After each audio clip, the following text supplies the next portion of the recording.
Welcome to all of you. आज हम लोग शुरू करने वाले हैं क्लास 12 का एक स्टोरी जिसका नाम है द टाइगर किंग। इसके राइटर का नाम है कल्कि।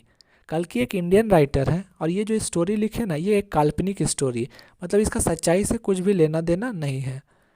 तो कल्कि बताते हैं कि ये स्टोरी है प्रतिबंधमपुरम का। प्रतिबंधमपुरम एक भारत में जगह है जहाँ के एक राजा हैं जिनका 10 दिन पहले एक बेटा का जन्म हुआ है। तो उसी बच्चे को यानी जो उस वहाँ प्रतिबंधमपुरम का आने वाले वक्त का जो किंग बनेगा वो बच्चा को सब लोग देख रहे हैं। उस वक्त वहाँ पे ज्योतिषी भी मौजूद हैं जो भविष्य बताते हैं। किंग भी मौजूद है और बहुत सा किंगडम के लोग भी मौजूद हैं। मंत्री भी मौजूद है, हर तरीके के लोग वहाँ मौजूद हैं। तो वहीं पर ज्योतिषी बोलते रहता है कि आपका जो बेटा है ना राजा साहब, वो आगे चल के बहुत बहादुर बनेगा, राज्य के लिए बहुत काम करेगा, हर चीज़ इसमें बहुत काबिलियत होगा, लेकिन एक दिन ये मर जाएगा। जब ये बात बोलते हैं तो जो 10 दिन का बच्चा गोदी में है वो बोलता है बिना हिचकिचाए, एकदम क्लियर, कि इसमें कौन सा बड़ा बात आप बता रहे हैं। दुनिया में जो भी जन्म लिया उसको एक दिन मरना है। अगर आप सचमुच भविष्य बता सकते हैं तो ज़रा ये बताइए कि मेरा मौत कैसे होगा। तो सबको हैरत लगता है कि अरे ये तो सिर्फ 10 दिन का है बच्चा और वो कितना साफ बोल रहा है, और 10 दिन का बच्चा पहले बोल कैसे रहा। तो सब हैरत करने लगते हैं, ज्योतिषी भी हैरत करने लगता है। लेकिन उसके बाद ज्योतिषी जब अपने आप को संभालता है इतना हैरत को देखने के बाद, तो फिर ज्योतिषी बोलता है कि राजा साहब, इस बच्चे का जो जन्म है वो बुल में हुआ है, और बुल और टाइगर एक दूसरे को दुश्मन होते हैं। वो अपना कुछ ज्योतिषी वाला पढ़ाई के हिसाब से बताता है। तो ये इसका जो है ना मौत जब भी होगा ना, तो एक टाइगर के ही कारण इसका मौत होगा। तो इस तरीके से वहाँ पर उस किंगडम में बात होता है। उसके बाद जब 20 साल गुजर जाता है तो उसके बाद ये जो बच्चा है जो 10 दिन का था वो अब किंग बन जाता है।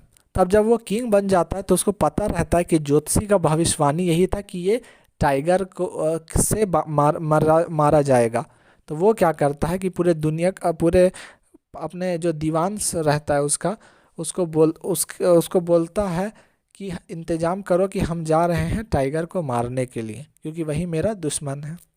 तो वहाँ पर प्रतिबंधमपुरम में ना बहुत सारा टाइगर हुआ करता था।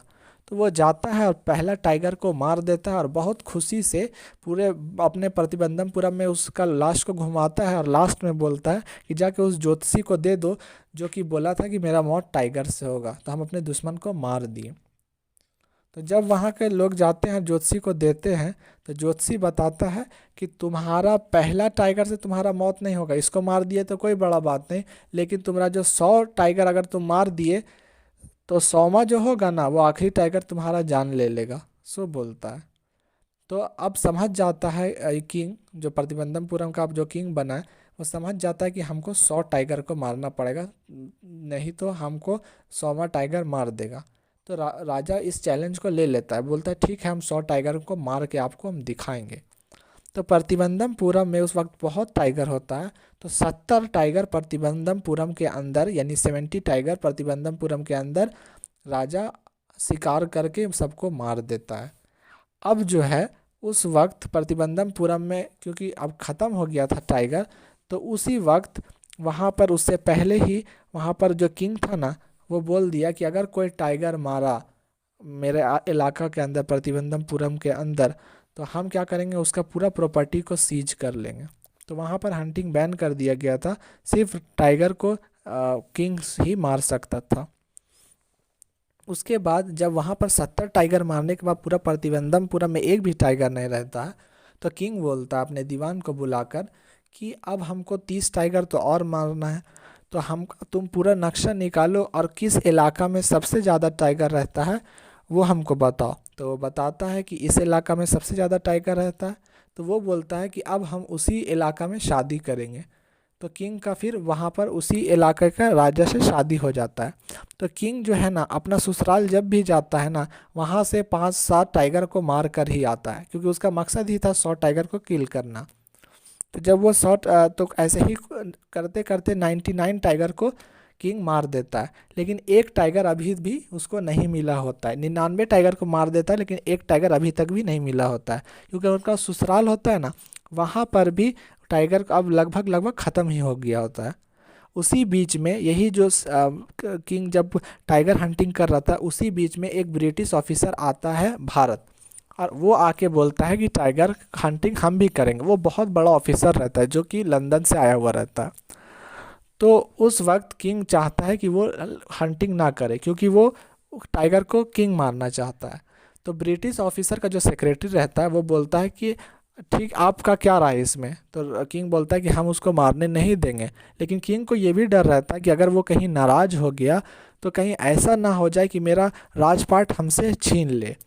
तो उस वक्त फिर क्या बोलता है कि उसकी जो वाइफ होती है ना, उसके लिए 100 डायमंड का अंगूठी वो उसको भिजवा देता है एज अ गिफ्ट, ताकि वो अपने हस्बैंड को संभाल ले, कि वो टाइगर हंटिंग ना करे।